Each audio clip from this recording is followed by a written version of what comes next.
Hello student, myself Dr. Prashant Mahajan-Nisad, MD Anatomy Assistant Professor, Bharati Ayurveda Medical College, Guru. Here we will start a new topic from the sensory organ and the topic will be ear.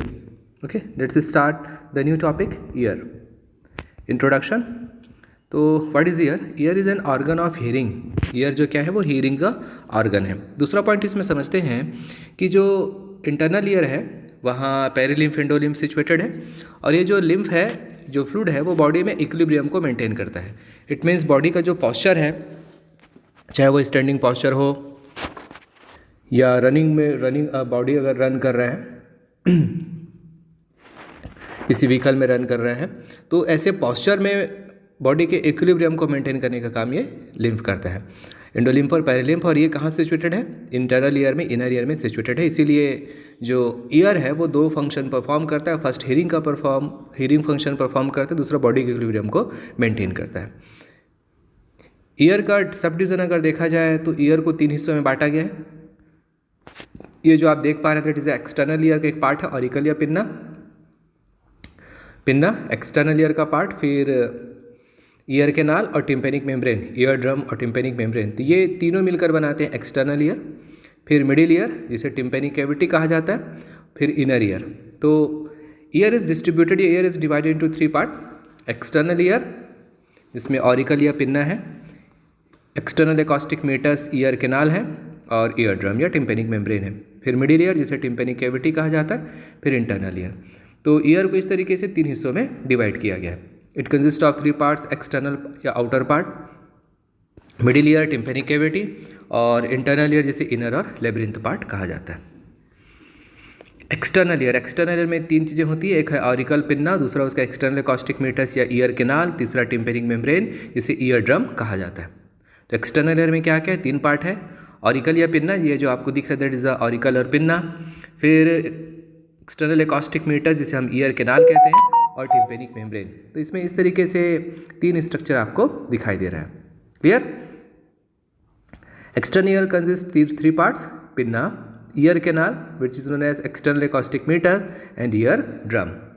तो हम एक एक part को पढ़ना शुरू करते हैं. Auricle या पिन्ना, तो जो बाहर आपको दिखता है आउटर सरफेस पे, जिसे लेमैन ईयर कह देते हैं, दैट इज अ ऑरिकल और पिन्ना. ये किसका बना हुआ होता है?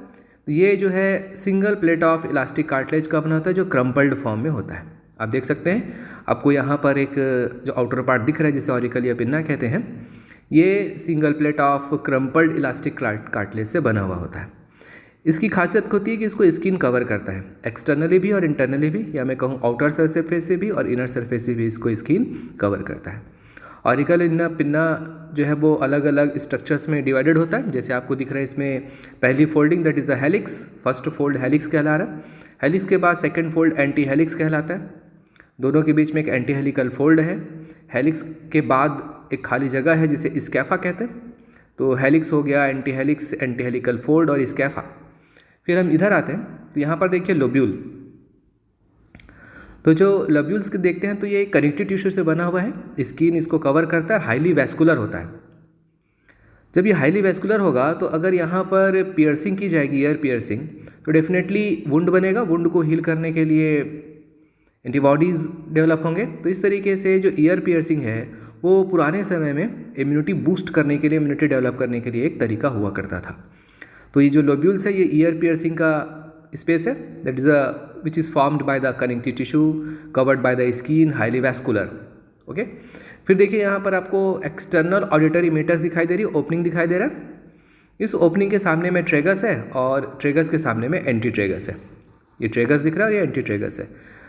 तो अगर मैं ईयर को एक किले के जैसे समझूँ तो एक्सटर्नल ऑडिटरी मेटस या एक्सटर्नल एकॉस्टिक मेटस इसका दरवाज़ा है, उस किले का दरवाज़ा है.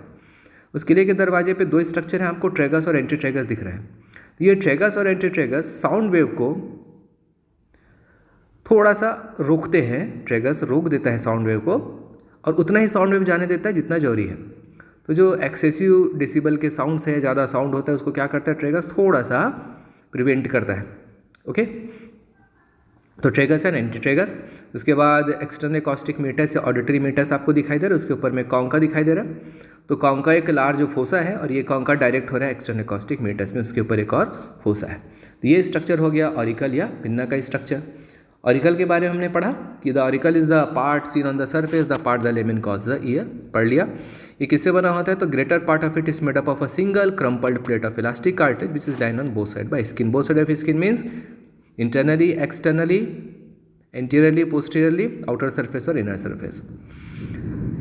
इलास्टिक कार्टिलेज का बना होता है ऑरिकल या पिन्ना, लेकिन इसका जो लोवेस्ट पार्ट है उसमें कनेक्टिव टिश्यू होते हैं, स्किन से कवर्ड होता है, लोब्यूल्स कहलाता है, और ये जो लोब्यूल है इसमें ईयर पियर्सिंग की जाती है।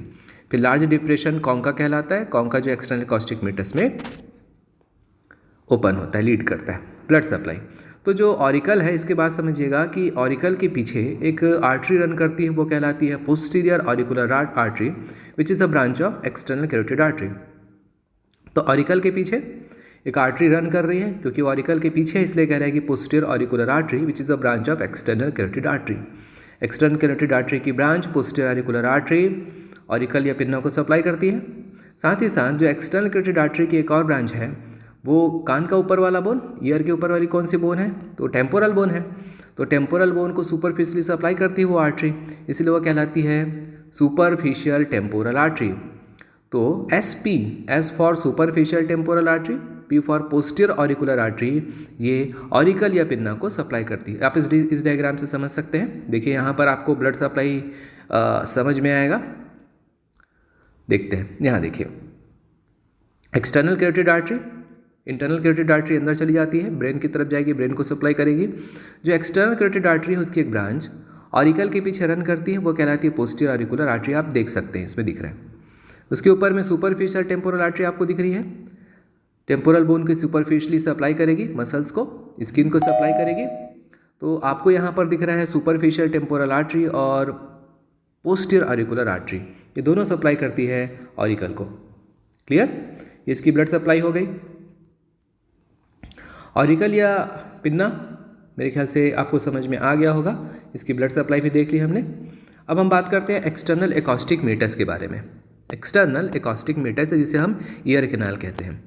तो एक्सटर्नल एकॉस्टिक मीटर्स या ईयर कैनाल क्या करता है? तो ये साउंड वेव को लेकर जाता है, कन्वे करता है। ये डक्ट लाइक है, ट्यूब लाइक है, जो कि साउंड वेव को कॉन्का से लेकर जाता है टिम्पेनिक मेम्ब्रेन तक। ये साउंड वेव को कॉन्का से लेकर आता है कहाँ तक? टिम्पेनिक मेम्ब्रेन तक लेकर आता है। ठीक है, डक्ट लाइक है, साउंड वेव को रन करता है। पहला point clear. The external auditory meatus या acoustic meatus conducts sound waves from the concha to the tympanic membrane. Concha हमने देखा था लार्ज फोसा है, ये एक्सटर्नल एकॉस्टिक मीटर्स में लीड करता है। तो साउंड वेव को कॉन्का से टिम्पेनिक मेम्ब्रेन या जिसमें डायग्राम में ईयर ड्रम लिखा है वहाँ तक लेकर कौन आएगा? ईयर कैनाल या एक्सटर्नल एकॉस्टिक मीटर्स लेकर आता है। First clear. अब ये कैनाल कैसा होता है? एस शेप्ड का होता है। एस शेप्ड, अगर आप एक वर्टिकल एस से शेप्ड समझेंगे तो नहीं आएगा, आप उसको समझिएगा हॉरिजॉन्टली, है ना। अगर मैं हॉरिजॉन्टल फॉर्म में एस शेप को रख दूं तो आपको जिस तरीके से दिखाई देगा वैसे एक्सटर्नल एकॉस्टिक मीटर से कैनाल आपको दिखाई देता है। 3 पार्ट होता है, एस शेप्ड है, आउटर पार्ट, फिर मिडिल पार्ट और इनर पार्ट। एक एक पार्ट को देखते जाते हैं। तो जो कैनाल है वो एस शेप्ड का है, 3 पार्ट में बटा हुआ है, आउटर पार्ट, मिडिल पार्ट और इनर पार्ट। इसका जो आउटर पार्ट है वो फॉरवर्ड होगा, डेफिनेटली सामने की तरफ होगा। हर पार्ट जो है, तीनों पार्ट अंदर की तरफ जा रहे हैं, मिडिल ईयर की तरफ जा रहे हैं, मतलब मिडिल ही होगा। तो मैं ऐसे कह लूँ पहला पार्ट मतलब जो आउटर पार्ट है वो मिडिल ही रन करेगा, फॉरवर्ड होगा सामने की तरफ और ऊपर की तरफ उठा हुआ होगा अपवर्ड। तो medially, forward and upward. Outer part कैसा है? मिडिल ही है, फिर फॉरवर्ड है, फिर अपवर्ड है। फिर इसके मिडिल पार्ट में आते हैं। मिडिल पार्ट भी मिडिल ही रन करेगा, मिडिल पार्ट भी मिडिल ही रन करेगा, लेकिन मिडिल पार्ट थोड़ा सा पीछे चले जाता है, थोड़ा सा पीछे तरफ चला जाएगा, बोन की तरफ चला जाएगा। तो मिडिल पार्ट कैसा हो जाएगा? बैकवर्ड होगा। तो middle part definitely middle part है तो मिडिल ही जाएगा, थोड़ा सा बैकवर्ड जाएगा और अपवर्ड रहेगा। तो आउटर पार्ट और मिडिल पार्ट में डिफरेंस क्या है? आउटर पार्ट फॉरवर्ड है, मिडिल पार्ट बैकवर्ड है। वापस देखते हैं, मिडिल पार्ट मिडिल ही रन करेगा, बैकवर्ड होगा और अपवर्ड होगा। And the last part, inner part, वो पार्ट जो टिम्पेनिक मेम्ब्रेन की तरफ जा रहा है। तो आप देखिए यहाँ पर थोड़ा सा स्लोप डाउन हो गया। जहाँ पर आप ईयर ड्रम देख रहे हैं वहाँ पर आपको ईयर कैनाल या एकॉस्टिक मीटर्स का जो इनर पार्ट है वो दिख रहा है कि नीचे की तरफ चला गया है। तो इनर पार्ट भी मीडियल होगा, इनर पार्ट भी फॉरवर्ड होगा, लेकिन ये अब नीचे की तरफ चला गया, स्लोप डाउन है, इसमें स्लोप दिख रहा है इसलिए डाउनवर्ड हो जाएगा। तो inner part is medially forward and downward. तो एकॉस्टिक मीटर्स के 3 पार्ट हैं, आउटर पार्ट, मिडिल पार्ट और inner part. Outer part revise करिए, मिडिली होगा, फॉरवर्ड होगा, अपवर्ड होगा। मिडिल पार्ट में डिफरेंस है, मिडिली होगा लेकिन ये बैकवर्ड होगा और वापस अपवर्ड होगा, जबकि जो इसका इनर पार्ट है मिडिली होगा, फॉरवर्ड होगा और डाउनवर्ड होगा। अब इसमें समझिएगा कि अगर, क्योंकि एस शेप है, अगर इसे विजुलाइज करना होगा ईयर कैनाल को या टिम्पेनिक मेम्ब्रेन को देखना होगा ऑटोस्कोप के थ्रू, तो क्योंकि एस शेप होने की वजह से यहाँ तक पहुँचना, इसे देखना डिफ़िकल्ट होगा। तो क्या किया जाता है, जब ऑटोस्कोप के थ्रू जब ईयर को एग्जामिनेशन करना होता है तो इसमें जो पिन्ना है उसको पुल किया जाता है। तो कैसे पुल किया जाता है, पुल किया जाएगा लेटरली, बैकवर्ड पीछे की तरफ, एंड अपवर्ड।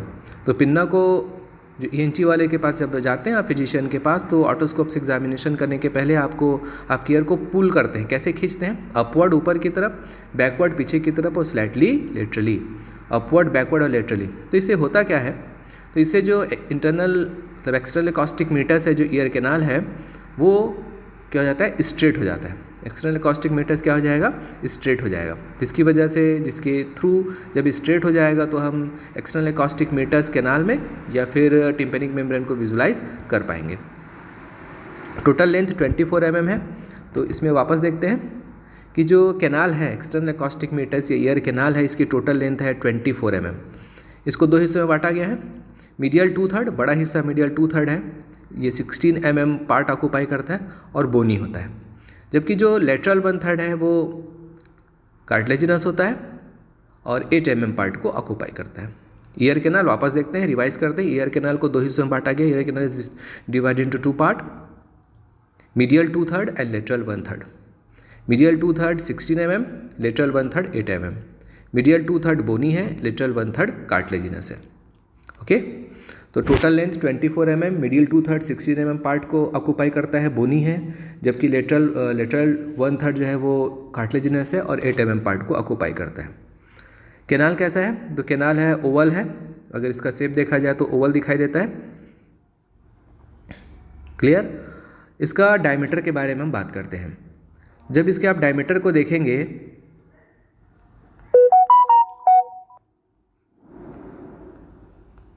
यहाँ देखिए, तो डायमीटर के बारे में हम समझते हैं कि इसमें ईयर कैनाल में मैक्सिमम डायमीटर हमें कहाँ मिलेगा। तो इसका मैक्सिमम डायमीटर, अगर मैं वर्टिकली मेरे को डायमीटर चाहिए, वर्टिकली जहाँ पर इसका डायमीटर सबसे ज़्यादा हो, तो मुझे लेटरल एंड की तरफ जाना पड़ेगा। तो लेटरल एंड में मतलब कार्टिलेजिनस पार्ट की तरफ अगर मैं जाऊँ, कॉन्का की तरफ जाऊँ, तो उस तरफ जो लेटरल एंड में जो वर्टिकली इसका डायमीटर मैक्सिमम होगा, और अगर मैं मीडियल एंड की तरफ जाता हूँ तो मुझे एंट्रोपोस्टीरियर डायमीटर मैक्सिमम मिलेगा। एंट्रोपोस्टीरियर मतलब concha to the tympanic membrane, यही ईयर कैनाल है। तो वर्टिकली इसका मैक्सिमम डायमीटर लेटरल एंड की तरफ मिलेगा, और हॉरिजॉन्टली या मैं कहूँ एंट्रोपोस्टीरियरली इसका मैक्सिमम डायमीटर जो है वो मिडियल एंड की तरफ मिलेगा। Clear. The bony part is narrower than the cartilaginous part. तो जो बोनी पार्ट है, देखिए यहाँ पर जो बोन है, एक्चुअली ये कौन सा बोन है, तो ईयर के ऊपर टेम्पोरल बोन है।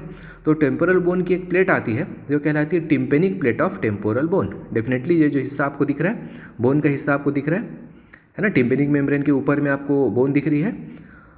तो जो बोनी पार्ट है which is formed by the tympanic plate of temporal bone, ये नैरो होते जाता है। देखिए यहाँ से मसल्स आपको दिख रही है रेड कलर की, उसके बाद धीरे धीरे नैरो होते जाता है। तो बोनी पार्ट नैरो होता है किसके कंपैरिजन में, कार्टिलेजिनस पार्ट के कंपैरिजन में बोनी पार्ट नैरो होता है। Okay, bony part is narrower than the cartilaginous part. एक ऐसा पॉइंट आता है जहाँ पर बोनी पार्ट नैरोएस्ट होता है, सबसे नैरोएस्ट होता है, ये कहलाता है इस्थमस, है ना। बोनी पार्ट एक ऐसे पॉइंट पर इस्थमस पर पहुँचता है जहाँ वो नैरोएस्ट हो जाता है, और ये जो इस्थमस है वो टिम्पेनिक मेम्ब्रेन से 5 mm दूर होता है। It is a 5 mm away from the tympanic membrane, it is known as isthmus. Clear. Cartilaginous part जो है वो एक्सपांडेड होता है डेफिनेटली। अब इसमें हम इसकी लाइनिंग के बारे में समझते हैं। बोनी पार्ट के बारे में हमने देखा, इस्थमस के बारे में हमने देखा, बोनी पार्ट को समझते हैं। तो जो इसका बोनी पार्ट है वो किससे बनता है, तो इसका जो बोनी पार्ट है वो tympanic plate of temporal bone से बनता है डेफिनेटली। इस बोनी पार्ट को स्किन कवर करती है, इस बोनी पार्ट को स्किन कवर करती है। आप देख सकते हैं कि बोनी पार्ट में स्किन है। तो बोन की सबसे आउटर कवरिंग या बोन की सबसे आउटर मेम्ब्रेन जो पेरिओस्टियम कहलाती है, तो बोनी पार्ट में जो स्किन है वो इसी पेरिओस्टियम के साथ चिपक जाती है। Skin is adherent with the periosteum of the bone. Okay, तो बोनी पार्ट जो है वो किससे बनता है? बोनी पार्ट टेम्पोरल बोन के टिम्पेनिक प्लेट यानी tympanic plate of the temporal bone से बनता है। क्रॉस सेक्शन में सी शेप का दिखाई देता है। इस म्यूटस को स्किन लाई करता है और ये स्किन जो है वो फर्मली अडहेरेंट होता है किससे? पेरिओस्टियम से अडहेरेंट होता है, चिपका हुआ होता है। कार्टिलेजिनस पार्ट के बारे में हम देखें, लेटरल 1/3 पार्ट बनाता है, कार्टिलेज से बना हुआ होता है। यहाँ पर वर्टिकली डायमीटर सबसे ज़्यादा होता है। कार्टिलेजिनस पार्ट सॉफ्ट होगा, कार्टिलेज से बना होता है, यहाँ भी स्किन इसको कवर करती है। तो जैसे बोन की outer membrane that is a periosteum, वैसे ही कार्टिलेज की आउटर मेम्ब्रेन होती है जो कहलाती है पेरिकॉन्ड्रियम। क्या कहलाती है? पेरिकॉन्ड्रियम कहलाती है। तो यहाँ पर जो स्किन है वो पेरिकॉन्ड्रियम के साथ एडहेरेंट होती है। बोनी पार्ट में स्किन पेरिओस्टियम से एडहेरेंट होती है, वहीं कार्टिलेजिनस पार्ट में स्किन जो है वो पेरिकॉन्ड्रियम से एडहेरेंट होती है। यहाँ पर कार्टिलेजिनस जो पार्ट है 1/3 है, यहाँ पर इसके स्किन में हेयर्स पाए जाते हैं जो एटमॉस्फेयर से आने वाले डस्ट को या दूसरे फॉरेन ऑब्जेक्ट को, मटेरियल को तो रोकने का एफर्ट करते हैं। डस्ट तो इससे रुक जाता है, पहला। दूसरा, इसमें सीबेशियस ग्लैंड होते हैं, उसमें सेरुमिनस और वैक्स ग्लैंड होते हैं। ओके, किसमें? कार्टिलेजिनस पार्ट में। इसमें हेयर होते हैं, सीबेशियस ग्लैंड होती है, सेरुमिनस और वैक्स ग्लैंड होती है। सीबेशियस ग्लैंड, जैसे ही कोई डस्ट पार्टिकल आता है तो सीबेशियस ग्लैंड अपना सीबम रिलीज करता है और उसको ट्रैप कर देता है। वैक्स ग्लैंड वैक्स फॉर्म करती है, जो कि एक्चुअली ये सेरुमिनस या वैक्स ग्लैंड स्वेट ग्लैंड है। इसकी ब्लड सप्लाई जैसे उसका देखा था एसपी, वैसे इसका ही है। S for superficial temporal artery, P for posterior auricular artery. इसके अलावा इसमें एक और आर्टरी आती है, मैक्सिलरी आर्टरी। तो मैक्सिलरी आर्टरी की एक ब्रांच जो कहलाती है डीप ऑरिकुलर ब्रांच। तो एक्सटर्नल एकॉस्टिक मीटस को जो आउटर पार्ट में है, मतलब एक्सटर्नली है, उसको एसपी सप्लाई करता है, superficial temporal and posterior auricular artery. लेकिन जो इसका इनर पार्ट है उसको deep auricular branch of the maxillary artery supply करती है। Deep auricular branch of the maxillary artery supply करती है। So it is all about the introduction of year. we discussed about the external ear, the part of external ear that is a auricle or pinna, and external acoustic meatus. In the next part we will discuss about the tympanic membrane and the middle ear. So it is all about ear.